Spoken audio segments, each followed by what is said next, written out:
બનાસકાંઠામાં ભારે વરસાદની સ્થિતિ વચ્ચે મંત્રી પ્રવીણ માળીએ ડીસા કંટ્રોલ રૂમની રૂબરૂ મુલાકાત લીધી।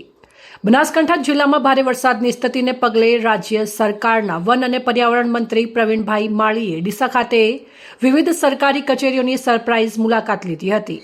મંત્રીએ ડીસા નગરપાલિકા કચેરી તેમજ મામલતદાર કચેરી ખાતે પહોંચીને સ્થિતિનો તાગ મેળવ્યો હતો।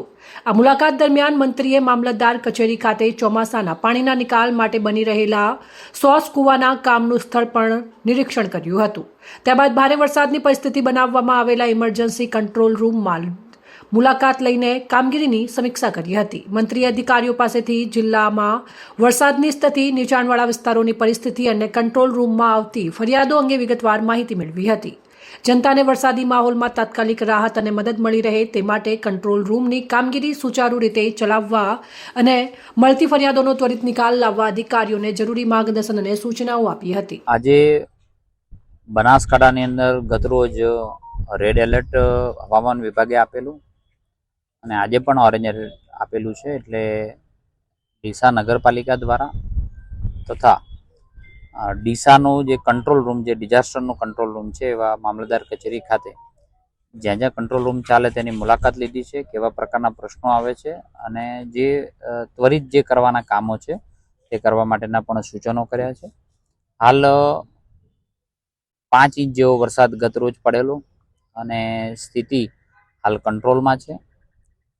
વહીવટીતંત્ર અને ડીસા નગરપાલિકા તમામ લોકો સજ્જ છે। જે પણ કંઈ મુશ્કેલી આવે છે, મુશ્કેલીનો તરત જ ઉકેલ આવે એ દિશાની અંદર કામ કર્યું છે।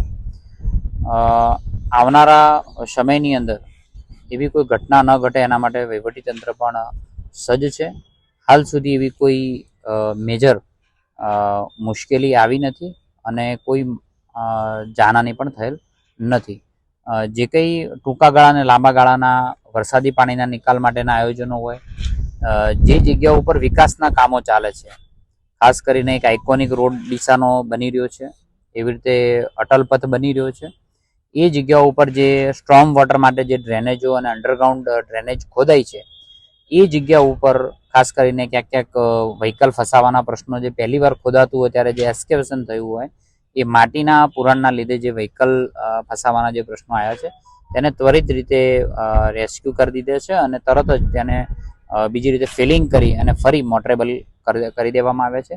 સૌ ડીસાવાસીઓને એટલી વિનંતી કરીએ છીએ, બનાસકાંઠાવાસીઓને પણ વિનંતી કરીએ છીએ, બહુ જ વરસાદ હોય અને એવી જગ્યા કે જ્યાં રોડ અથવા અન્ય કોઈ વ્યવસ્થા તમને લાગતી હોય કે ત્યાં ગાડી ઉતારવા જેવી ન હોય તો ત્યાં ન જવા માટે પણ અમે વિનંતી કરીએ છીએ અને ચોક્કસપણે એવી કોઈ સમસ્યા આપને લાગતી હોય તો વહીવટીતંત્રનું ધ્યાન દોરવા માટે પણ વિનંતી કરું છું। અહેવાલ અમૃત માળી, સંબંધ ભારત ન્યૂઝ, ડીસા।